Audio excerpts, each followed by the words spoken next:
আসসালামু আলাইকুম দর্শক, ভারত এবং পাকিস্তানের মধ্যে যখন তুমুল অবস্থা বিরাজ করছে, বলতে গেলে যুদ্ধাবস্থা, যুদ্ধ বেঁধেই গেছে, সেই মুহূর্তে বাংলাদেশকেও কি কোনোভাবে টার্গেট করা হচ্ছে বা বাংলাদেশকে যুদ্ধের মুখে ঠেলে দেওয়া হচ্ছে কিনা সেই প্রশ্ন এখন উঠছে।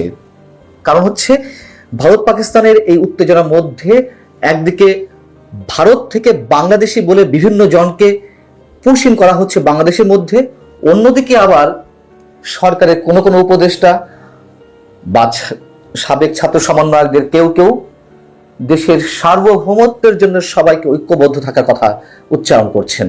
কি কারণে? পুশিনের কথা যদি বলি, সেটি হচ্ছে যে জাতীয় নিরাপত্তা উপদেষ্টা ডক্টর খলিলুর রহমান, তিনি আমাদের পররাষ্ট্র উপদেষ্টার সঙ্গে রুদ্ধদ্বার বৈঠক করেছেন। এই বৈঠকের পরে সাংবাদিকদের মুখোমুখি হয়ে তিনি যেটি বলেছেন যে ভারত থেকে জোর করে মানুষ প্রবেশ করানোর খবর আমরা পাচ্ছি, দেশের নাগরিক হলে আনুষ্ঠানিক প্রক্রিয়ায় তা জানাতে হবে, এ ধরনের ঘটনা গ্রহণযোগ্য নয়। নয়াদিল্লির কাছে বিষয়টি ব্যাখ্যা চাওয়া হয়েছে। বাংলাদেশ ভারত সীমান্তে জোরপূর্বক প্রবেশের বিষয়টি দিল্লির নোটিশে আনা হয়েছে। তাদের বলা হয়েছে কোনো বাংলাদেশি নাগরিক হলে আনুষ্ঠানিক প্রক্রিয়ায় তাদের পাঠানো যেত। ডক্টর খলিলুর রহমানের অন্তত এই মন্তব্যটি আমরা সমর্থন করতে চাই। অবশ্যই তিনি ফরমাল কথা বলেছেন এবং তিনি বলছেন যে প্রতিটি পুশিনের ব্যাপারে বাংলাদেশ আলাদাভাবে যাচাই করছে। ভারত পাকিস্তান উত্তেজনার মধ্যেই কুড়িগ্রাম ও খাগড়াছড়ি সীমান্ত দিয়ে 24 ঘন্টায় শতাধিক মানুষকে পুশিন করা হয়েছে এবং এই তথ্য তিনি পেয়েছেন বিজেপির মাধ্যমে। কুড়িগ্রাম সীমান্ত থেকেই বিজিবি জানাচ্ছে যে 30 জনকে একদিনেই পুশিন করার চেষ্টা করা হয়েছে, তাদেরকে আটক করা হয়েছে এবং বিএসএফ সদস্যরা তাদেরকে বুধবার ভোরে ভারত থেকে বাংলাদেশে পাঠিয়েছে। এই সব খবরের ভিত্তিতে ডক্টর খলিলুর রহমান যেটি তার কনক্লুশনে বলছেন যে আমাদের সিদ্ধান্ত স্পষ্ট, যদি প্রমাণ হয় যে তারা বাংলাদেশের নাগরিক আমাদের গ্রহণ করতে আপত্তি নেই, কিন্তু যে প্রক্রিয়ায় পাঠাচ্ছে সেটি সঠিক কোনো পদ্ধতি নয়।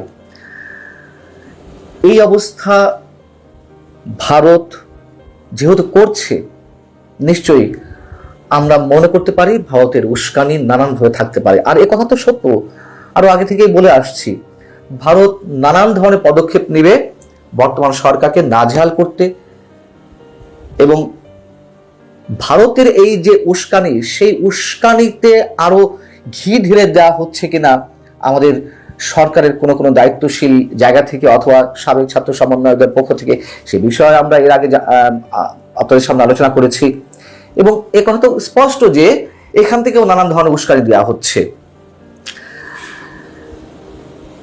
এদিকে নতুন করে যে রাতে ভারত পাকিস্তানের উপর হামলা চালালো, তার পরদিন অর্থাৎ বুধবারই সরকারের দায়িত্বশীল একজন ব্যক্তি, উপদেষ্টা আসিফ মাহমুদ সজীব ভুঁইয়া, তিনি ফেসবুকে কি লিখলেন যে সার্বভৌমত্ব রক্ষায় প্রয়োজন শক্তিশালী জাতীয় ঐক্য ও সংহতি। একই সাথে জাতীয় নাগরিক কমিটির অন্যতম শীর্ষ নেতা হাসনাত আব্দুল্লাহ, তিনিও সামাজিক যোগাযোগ মাধ্যমে সরব হলেন, তিনি ঐক্যের বার্তা দিলেন। একইভাবে তিনিও মন্তব্য করলেন যে সার্বভৌমত্বের জন্য আমাদের সবাইকে ঐক্যবদ্ধ থাকতে হবে। কাকতালীয়ভাবে একই দিনে জাতীয় নাগরিক কমিটির এনসিপির আর এক শীর্ষ নেতা, প্রভাবশালী নেতা সার্জিস আলম, তিনিও একইভাবে সামাজিক যোগাযোগ মাধ্যম ফেসবুকে পোস্ট করেছেন জাতীয় ঐক্যের আহ্বান জানিয়ে সার্বভৌমত্ব রক্ষায়। তিনি কি লিখছেন? তিনি বলছেন যে মাতৃভূমির নিরাপত্তা এবং সার্বভৌমত্ব রক্ষায় দল, মত, ধর্ম, বর্ণ নির্বিশেষে আমরা ঐক্যবদ্ধ এবং আপোষহীন। এই কথাগুলো একযোগে তাদের সবার এইভাবে উচ্চারণের কারণটি কি? বিশেষ কিছু ঘটতে যাচ্ছে যে আশঙ্কাগুলো আমরা নানান পর্যায় থেকে গুঞ্জন আকারে শুনছি বা বিভিন্ন জনের বিভিন্ন বক্তব্যে আমাদের মধ্যে আতঙ্ক তৈরি হচ্ছে, আশঙ্কা তৈরি হচ্ছে।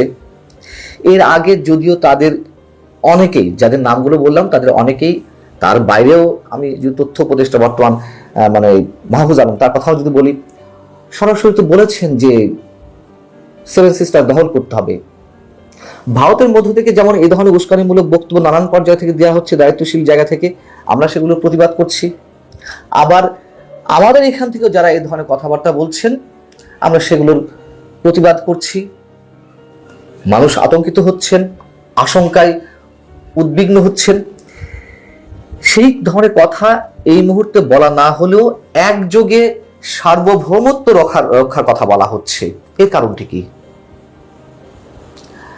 আমাদের প্রধান উপদেষ্টা, সরকারের শীর্ষ ব্যক্তি অধ্যাপক ডক্টর মোহাম্মদ ইউনূস, তিনিও তো যুদ্ধের প্রস্তুতির কথা বললেন।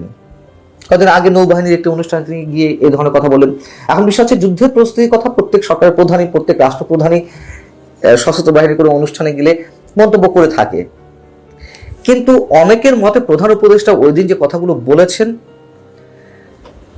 সরাসরি তো যেটাকে লিঙ্ক করে বললেন যে ঘুম থেকে উঠেই মনে হয় এই বুঝি ভারত পাকিস্তান যুদ্ধ শুরু হয়ে যায় অবস্থা, অতএব আমাদেরকেও যুদ্ধের প্রস্তুতি নিতে হবে। তিনি নিশ্চয়ই অহেতুক এই মন্তব্যটি করেননি, বা অহেতুক কোনো মন্তব্য করার মতন ব্যক্তি তিনি নন, কিংবা সেই ধরনের কোনো পদেও তিনি নিশ্চয়ই নেই যে যেমন একটি বক্তব্য করে দিলাম।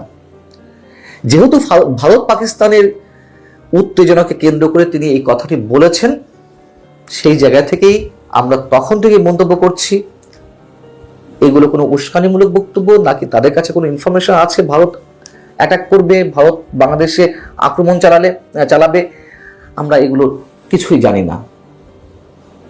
তবে আমরা আশঙ্কা করতে পারি, আমরা আতঙ্কে উদ্বিগ্ন হতে পারি।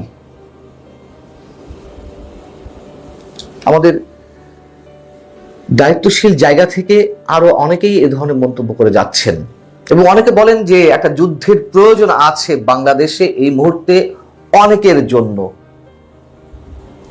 যার যার স্বার্থের জায়গা থেকে এই যুদ্ধটা খুব প্রয়োজন, যার যার বলতে বিশেষ একটি গোষ্ঠীর। আমরা জানি না সেই দিকে ভারত নিয়ে যাচ্ছে নাকি আমরা ভারতকে আমন্ত্রণ জানাচ্ছি বাংলাদেশকে আক্রমণের জন্য। এগুলো হিসেব করলে অনেক কিছুই মিলে যায়। বাংলাদেশের সামনে আসলেই কোনো ভয়ঙ্কর দিন অপেক্ষা করছে কিনা সেটি ভেবে প্রতিটি মানুষ উদ্বিগ্ন। আমরা অপেক্ষায় রইলাম, নিশ্চয়ই ভয়ঙ্কর কোনো কিছুর জন্য নয়। আমাদের সবার সুবুদ্ধির উদয় হোক, আমরা শুধু সেটুকুই প্রার্থনা করতে পারি, সেটুকুই আশা করতে পারি। আল্লাহ হাফিজ, ভালো থাকুন সবাই।